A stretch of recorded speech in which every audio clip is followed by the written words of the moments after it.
One night, Henry and Gordon were alone with James.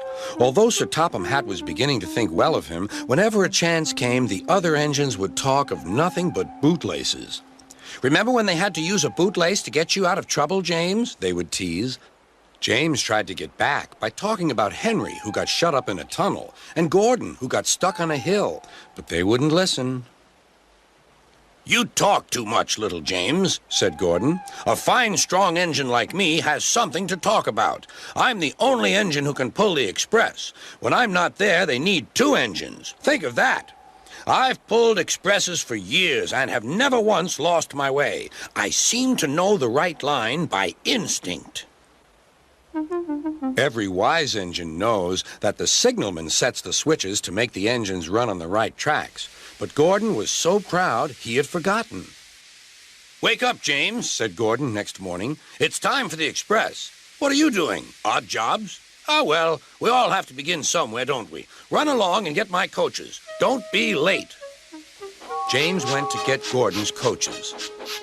They were all shining with new paint. He was careful not to bump them, and they followed him smoothly into the station singing happily, "We're going away! We're going away!" "I wish I were going with you," said James. "I should love to pull the express and go flying along the line."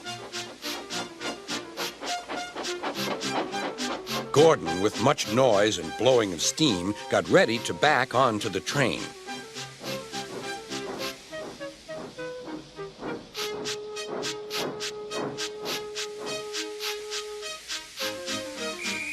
Sir Topham Hatt was on the train with other important people, and as soon as they heard the conductor's whistle, Gordon started.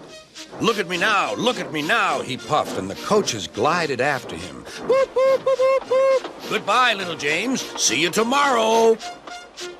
James watched the train disappear and then went back to work.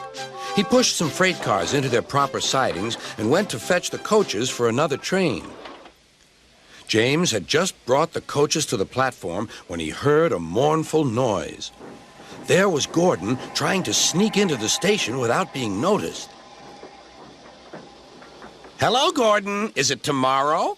Gordon didn't answer. He just let off steam feebly.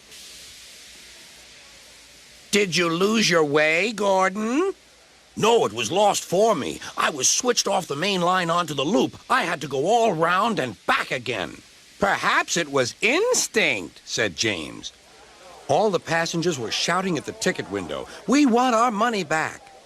Sir Topham Hatt climbed onto a cart and blew the conductor's whistle so loudly that they all stopped to look at him. Then he promised them a new train at once. "Gordon can't do it. Will you pull it for us, James?" "Yes, sir. I'll try." So James was coupled on and everyone got in. "Do your best, James," said Sir Topham Hatt. Come along, puffed James. "You're pulling us well, sang the coaches. "Hurry, hurry, hurry," puffed James.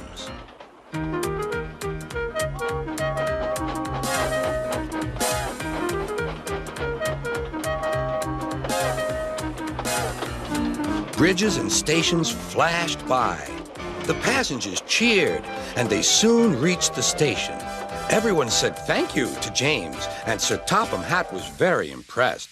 "Well done. Would you like to pull the express sometimes?" "Yes, please," answered James.